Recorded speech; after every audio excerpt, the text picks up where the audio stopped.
Now, Mrs. Jones, I'm not sure if you are aware of this or not, but everyone close to you has been impacted by the loss of Mr. Jones in two significant ways. Okay, one of the impacts is very obvious, and the other one is not quite as apparent. The first impact, the obvious one, occurred upon Mr. Jones' passing. Everyone that came to the service, everybody that sent flowers, offered their condolences, made a casserole for you and dropped it off. Okay, really anybody that was there for you in your time of need is the obvious impact. The second one, the less obvious, is occurring right now as we speak. When people went home, as they drove home, they had that conversation with their loved one and said, what would have happened if that was me?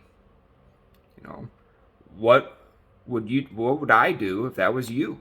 And even if they didn't have that conversation out loud, they had it in their head.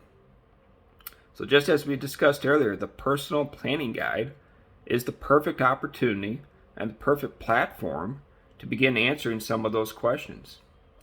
So just as those people that were there for you, you are now given the opportunity to be there for them by allowing me to personally present them their own personal planning guide and to begin answering some of these questions that undoubtedly your loved ones are having to face. So I'd like to take a second here and let's think of a few people who undoubtedly were impacted by the passing of Mr. Jones and allow me to present them the personal planning guide as a gift and remembrance of him.